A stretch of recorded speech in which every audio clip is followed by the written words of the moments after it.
धन्वंतरी जयंती की ढेरों शुभकामनाएं। पूर्ण हो सभी की सारी मनोकामनाएं।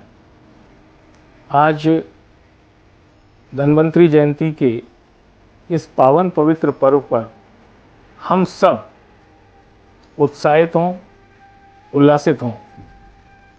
पहले तो हमें शाब्दिक अर्थ पर भी जाना चाहिए। समाज के अंदर अनेक वर्गों में एक प्रकार की भ्रांति है। उसको स्पष्ट करने के पहले हमको ये बताना आवश्यक होगा कि सदियों से हम सुनते आ रहे हैं कि पहला सुख निरोगी काया, दूजा सुख हो माया।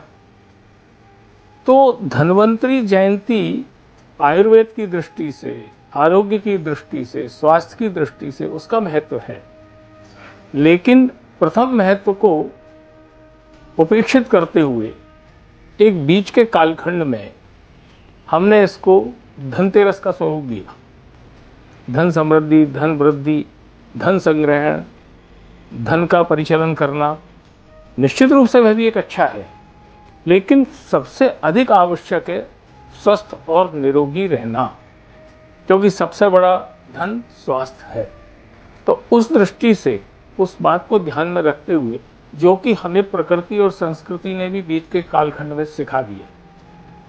कोविड का जो घटनाक्रम आया उसने स्वास्थ्य का, संवर्धन का, आरोग्य का, आयुर्वेद का, प्रकृति का, संस्कृति का सारा महत्व हमको समझाया है। तो आज समझने की आवश्यकता यह है कि हम स्वयं के लिए, परिवार के लिए, अपने शुभचिंतकों के लिए, इष्ट मित्रों के लिए, सभी के लिए स्वास्थ्य के लाभ की कामना करें, परस्पर ऐसा व्यवहार करें। और आने वाले समय में बहुत ज़्यादा स्वागत सत्कार, भोज दावतों का आयोजन होना है, उसमें भी हम ये ध्यान रखें। आवश्यकता इस बात की नहीं है कि हमारी स्वाद इंद्रियों को क्या पसंद है, आवश्यकता इस बात की है कि हमारे स्वास्थ्य के लिए क्या उपयुक्त और अच्छा है। उस दृष्टि से परस्पर भेंट का भी जो क्रम चलता है, तो हमारा अपने पाठक वर्ग से, समाज जगत परिवार से, शुभेच्छुओं से भी आग्रह है कि परस्पर भेंट के विनिमय में भी हम प्रकृति का और संस्कृति का ध्यान रखें। हम वह सारी वस्तुएं या वह सामग्रियां भेंट दें जो परस्पर स्वास्थ्य के अनुकूल हो। एक दिन में सब कुछ नहीं बदलेगा, लेकिन हमारी बनी हुई, प्रारंभ की हुई परंपरा, कोई भी परंपरा प्रारंभ होती है और फिर अनेक वर्ष लगते हैं उसको बढ़ने में।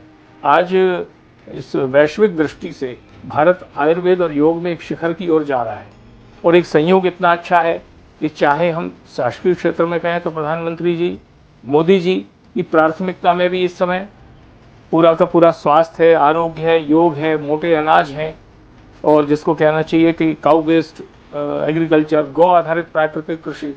तो इस धन्वंतरी जयंती पर यदि हम इतना ही कर सके, हम स्वयं अपनों को, अपने परिवार को रोग मुक्त रखने का संकल्प के साथ अधिक से अधिक चाहत से बनिए देशी, जरूरत पर स्वदेशी, मजबूरी में विदेशी।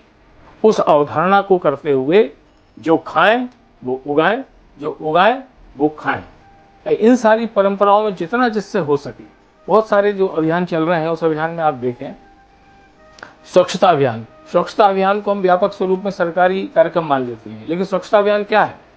स्वच्छता अभियान वही है कि हम घर की निकले हुए फल, छिलके, सब्जियों का एक प्रयोग करते हुए तरल पदार्थ या तरल खाद बन जाती है, उससे अपने घर के आंगन में, गमलों में, बगीचे में, छत पर गौ आधारित प्राकृतिक कृषि उत्पाद ही उसको कहेंगे, इस प्रकार के कल्चर का उपयोग करके अपने फल, फूल, सब्जी का उत्पादन करें। इसके लिए अन्य को प्रेरित करें, और इस प्रकार की सारी प्रक्रियाएं जो समाज को प्रेरणा दें, वही सच्चे अर्थों में सार्थक धन्वंतरी जयंती होगी।